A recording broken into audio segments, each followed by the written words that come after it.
Hi, everybody. Welcome to day 2 of our special Easter edition of our 40-day Lenten challenge.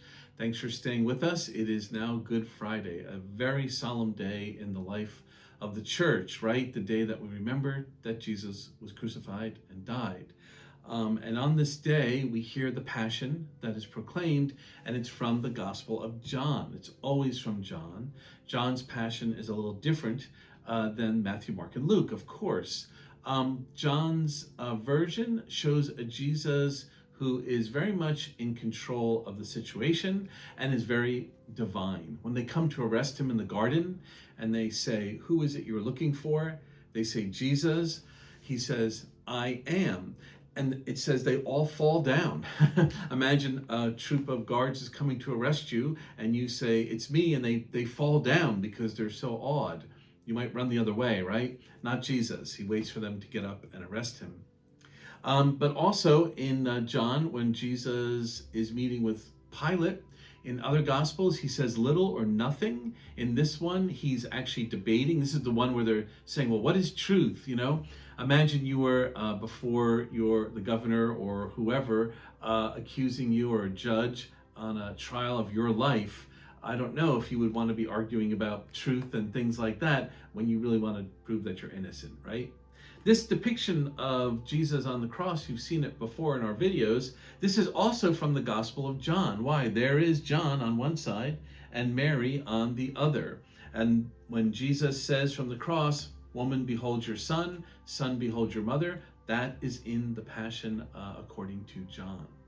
And over here, we see a very special moment, also only in John's Gospel, where Jesus is pierced on his side and blood and water flow out. Very often in artwork, they'll depict like an angel with a chalice catching the blood and the water. But it's a sign of our baptism, water, and Eucharist, blood, coming to us from the very heart and side of Jesus himself. And of course, when he dies on the cross in John, he famously says, "It is finished." The other ones, "My God, why have you abandoned me?" or "Into your hands I commend my spirit." In this one, Jesus is basically saying, mission accomplished. He comes, and in John's Gospel, very focused, clear, his mission, what he's doing. And when it's finished, he goes, "I'm done," and he dies. So it's a little different understanding or approach to the Passion than, say, Mark or the others. It's not that one's bad and one's good. It's not that one's right and one's wrong. They all give us a full picture of Jesus as fully human and fully divine, suffering in some ways as the lamb led to the slaughter in Mark, and in other ways in John as divinely appointed and on a mission to save us all.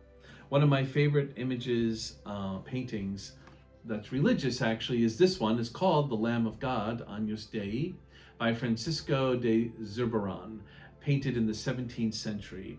It's just a sheep bound and waiting execution, I guess. And that image of the Lamb of God comes from John. He's the one at the beginning of his gospel that has John the Baptist say, "Behold the Lamb of God," pointing to Jesus, who has come to take away the sins of the world, which we use at Mass all the time. So the image of the Lamb, the one who has come to replace the slaughter of animals with his own self to redeem the world, is a sacrifice that is experienced and celebrated on every Good Friday and every time we celebrate Mass. So anyway, I hope this Good Friday you can make it to the service at 3 p.m.